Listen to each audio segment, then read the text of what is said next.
It's been a long, hot summer. You guys are tired. You're tired. Your eyes are burning, stinging, watering. Your face feels like it's on fire. You're fed up. You're fed up. You probably spent a lot of money too, directing your funds to trying to find a sunscreen that will not wreak havoc on your skin, cause burning, stinging, irritation, break you out, cause redness, cause your skin to react. It is one of the most frequently sought out pieces of information that people are coming to my content and other skincare content looking to find that magic sunscreen that will not aggravate their skin. And that's what we're going to talk about in this video. But spoiler alert, I'm not going to hand you a list. I'm not going to hand you a bottle and be like, oh, this is it. This is it. Use this and it won't bother you, because that right there is just not going to cut it, because these types of issues are so individualized. There's a lot of nuance. And I'm going to simplify it to hopefully make it much easier for you guys to choose sunscreens that will not cause you problems. First of all, a lot of what people experience is sensitivity, symptoms of burning, stinging, redness, pain, discomfort, maybe an itch, or maybe you get exacerbation, aggravation of underlying skin problems like acne, little bumps that pop up. Maybe it flares up your rosacea, or maybe it bothers your facial eczema. So when someone says breaks me out, it could be any number of these types of things. To further complicate things, there are a lot of different unique scenarios that can cause someone to have sensitive skin, meaning burn, sting, uncomfortable, redness when things come in contact. The first is just unfortunately inherent to who you are, and that is just how the cookie crumbles for you. You've always been that way, and you just have very quote unquote sensitive skin. I say quote unquote because it's kind of a nebulous category in and of itself, right? Like going through dermatology training, it's not like we get any kind of day of sensitive skin. Like it's more of a cosmetic concept, honestly, whereas we think of it more as a symptom of potential underlying conditions. But it can be something that people are just more inclined to. The other reason, like I alluded to, is that you've got a primary skin problem that is accompanied by sensitivity, such as rosacea, such as different types of facial eczema, such as acne. The third is you are taking a medication by mouth, or you're putting a medication on your skin to manage a skin disease that is making you more sensitive, either because it is photosensitizing, which could make you more likely to get red and burn in the sun, or because it makes your skin barrier a little compromised, you get more dryness, things get in more easily. You can also be in a temporary state of sensitive skin. You've been overdoing it on skincare products, or because of some exposure in your environment. For example, maybe you just got back from vacation, you were out in the sun a lot. Sun can compromise barrier integrity, or in the winter months, you got some windburn, or you've been cooking over a hot stove, spending a lot of time in a sauna. The steam can ultimately do a number on the skin barrier. So a lot of different buckets of what could lead you to sensitivity. And the reason that's important is because maybe it gives you some hope, some understanding of what it is you need to be aware of with regards to your unique situation. But why is it with the sunscreen specific? Like, what is it with the sunscreen? You know what I mean? Like, that's what this video is about. Well, there are a couple of other reasons within the sunscreen itself that could be contributing, either because of your unique situation or just because of that sunscreen. So first of all, we've got to look at the active sunscreen ingredients. The active ingredients are those that are there in order to do what sunscreen is supposed to do. And there are a couple of categories here. So the categories of these ingredients are inorganic, commonly referred to as mineral. That's going to be zinc and titanium dioxide. Then there's organic active ingredients, commonly referred to as chemical sunscreen ingredients. There are a lot of these, commonly going to be avobenzone, octinoxate, octisalate, octocrylene. Oxybenzone is not used much anymore. Then those of you in other countries, you have Tinosorb S, you have Tinosorb M, you've got Uvinol T150, Uvinol A+, Triazorb. Then you also have a category, just to spice things up a bit, of hybrid sunscreens, which have both inorganic, aka mineral, active ingredients, and they have organic, aka chemical. This is usually some combination of zinc oxide plus maybe octisalate, octocrylene. Sometimes they throw in a little titanium dioxide as well. So if sunscreens bother you because of the active ingredients, in most cases, just from my personal experience, my clinical experience, most cases, if we're talking about American sunscreens, in most cases, it's the chemical sunscreens, the chemical sunscreen active ingredients that burn and sting, especially if you're looking at a sunscreen that has a high SPF, like over 50. Now, I have found, this is more of an anecdote, like there's not a research-backed explanation for this, but it makes sense. I have found personally that chemical sunscreens from other countries, like Canada, countries throughout Europe, Korea, Japan, they have a lot more chemical sunscreen active ingredients that they get to use in their sunscreens. And I think it balances out the blend in such a way that they tend to be, at least in my experience, less irritating than the American versions. And we see that a lot of times people report that anecdotally. For example, the Korean sunscreens. The Korean sunscreens that a lot of people love and enjoy, myself included, they reformulate those for the American market, for the US market. And suddenly American consumers buying those are like, this burns and stings just like any other sunscreen. What's the hype? The hype is for the Korean market sunscreens that have different filters that we don't have here. But if you're really sensitive to any one of those, I guarantee you're more likely to have a problem with the American version. Now, if you're really, really sensitive, the hybrid sunscreens might also bother you. While they have fewer chemical sunscreen active ingredients, the hybrid ones, because they also have usually zinc, those may be less likely to bother you, may not bother you at all, or you may be so sensitive to those particular ingredients that those bother you as well. So the default recommendation is often, choose a mineral sunscreen, zinc oxide, titanium dioxide. Those tend to be less irritating, with a few caveats, which we're going to get into throughout this video. You'll notice that a lot of sunscreens marketed for babies or young children are not always,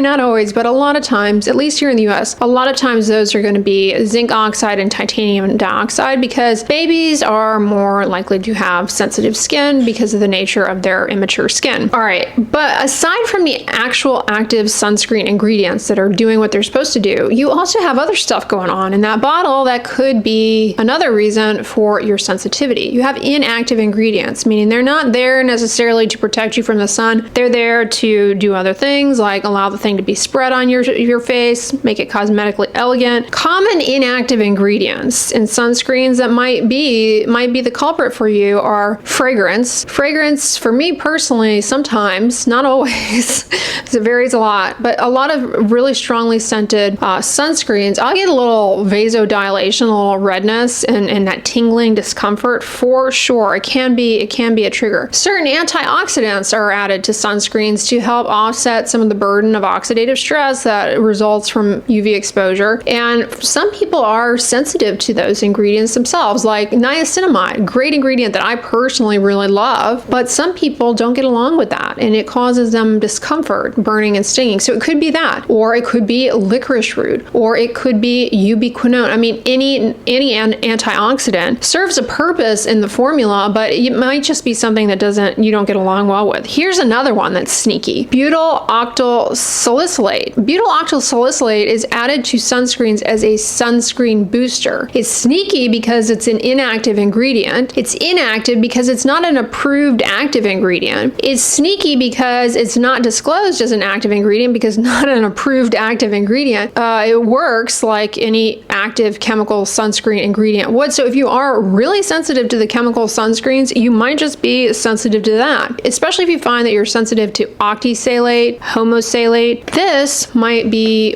one to watch out for. And it's tricky because the sunscreen will be marketed as a mineral sunscreen. You think, this should be one that gets me where I need to be because I've heard that mineral sunscreens are better for sensitive skin. But it's technically a hybrid sunscreen, just not disclosed that way. And you're someone who's really, really sensitive. So you gotta read the inactive ingredients. Also, another one that can bother the skin for some people is alcohol. Now, alcohol I love. I think it's great in sunscreens. It helps stabilize the formula and it creates a formula that is a lot more quick dry, non-greasy, allows for good evaporation of sweat, which can be a game changer, especially in hot tropical climates when you are doing sport, water-based activities. But for some people, it's a little drying and it can be irritating. So that might be one that you have to look out for and consider avoiding. But again, it'll all vary from person to person, and there likely will even be more heterogeneity out there from different sunscreens to different sunscreens, all containing the same ingredient, because every manufacturer, every sunscreen is going to have a slightly different formulation, and maybe you tolerate much lower levels of something than a competitor that has a higher amount of it or something, as far as the inactives. Like I said, for me personally, I have no problem with a lot of scented sunscreens actually, but there are certain ones that have certain fragrance ingredients that really aggravate my skin. The third thing to keep in mind when it comes to sunscreens that aggravate the skin is actually the overall texture and finish. Some sunscreens are going to be really thick, occlusive, and feel quite oppressive on the face, can slow down the evaporation of sweat, and that can make you overheat. Also can cause a little heat rash that a lot of people mistake for acne. Check out my recent video on a skincare SOS where I break it down for you, the difference between the heat rash breakouts and actual acne. But occlusive sunscreen films may be a contributing factor. In those cases, you know, that's really where I say, hey, consider leaning into one of the sunscreen gels with alcohol to allow for good evaporation of sweat. Less likely to do that unless you're one of the people who finds that the alcohol consistencies are more drying. You know, a lot of times I'll tell people, hey, you have really sensitive skin, you're bothered by sunscreens, try out a baby sunscreen that's a mineral sunscreen. Those tend to be free of fragrance, free of, you know, alcohols and things like that. But if the overall texture and finish of those, as is often the case, is very, very thick, pasty, might not work out for you. For me personally, speaking of texture things and things that I don't get along well with,